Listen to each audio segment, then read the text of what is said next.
వెనుక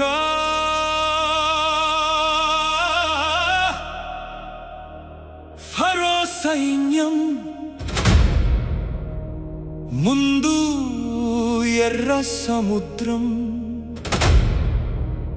కుడివైపు పర్వతాలు, ఎడమవైపు ఎడారి, ప్రతిదారి మూసుకుపోయింది. కానీ దేవుడు ఇంకా ఒక దారిని సిద్ధం చేస్తున్నాడు.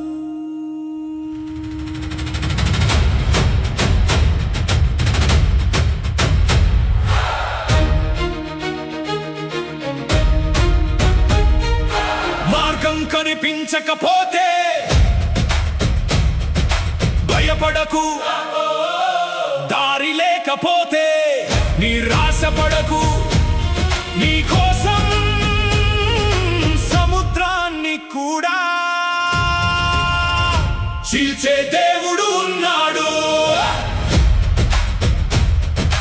మార్గం లేని చోట మార్గం చేసే దేవుడా, అసాధ్యమైన దాన్ని సాధ్యమయ్యే దేవుడా.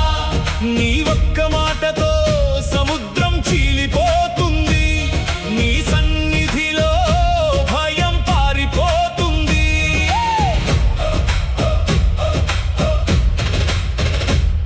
నీ శ్వాస చాలు అలలు విడిపోవడానికి, నీ చేయి చాలు నన్ను నడిపించడానికి. నీవుంటే ప్రభువా అసాధ్యం లేదు, నీ నామమే నా విజయ గీతం. ప్రజలు భయపడ్డారు, ఇప్పుడు ఏమవుతుంది అని అడిగారు. మోషే నిలబడ్డాడు, భయపడకండి, యెహోవా రక్షణను చూడండి అన్నాడు. విశ్వాసం అరుస్తూ మాట్లాడదు, నిశ్శబ్దంగా దేవుని కోసం ఎదురు చూస్తుంది. ముందు సముద్రమా, దేవుడు దారి చేస్తాడు. వెనుక శత్రువా, దేవుడు కాపాడుతాడు. విజయం ఎవరిది? యెహోవాదే. మోషే తన కర్రను సముద్రంపై చాచాడు. రాత్రంతా గాలి వీచింది, అలలు రెండు వైపులా నిలిచాయి, మధ్యలో కొత్త దారి పుట్టింది. దేవుడు మార్గం మాత్రమే చేయలేదు, తన ప్రజలను సురక్షితంగా నడిపించాడు. సముద్రాల తెరుచుకో, బంధాల విరిగిపో, భయమా పారిపోన దేవుడు ముందుకు నడిపిస్తున్నాడు. యెహోవా నీవే నా మార్గం, యెహోవా నీవే నా రక్షణ, యెహోవా నీవే నా విజయము. యెహోవా. నిన్నే నేను స్తుతిస్తాను.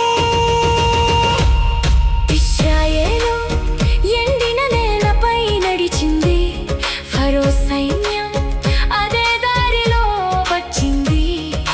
కానీ అలలు తిరిగి వచ్చాయి, శత్రు మునిగిపోయాడు, ప్రజలు రక్షించబడ్డారు. ఆ రోజు భయం ముగిసింది, స్తుతి ప్రారంభమైంది.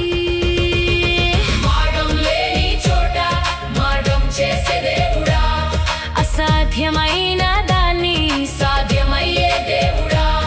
నీ ఒక్క మాటతో సముద్రం చీలిపోతుంది, నీ సన్నిధిలో భయం పారిపోతుంది. మార్గం ఎవరు చేస్తారు? రక్షణ ఎవరిని? యెహోవాదే. అసాధ్యాన్ని ఎవరు మార్చుతారు? యెహోవా.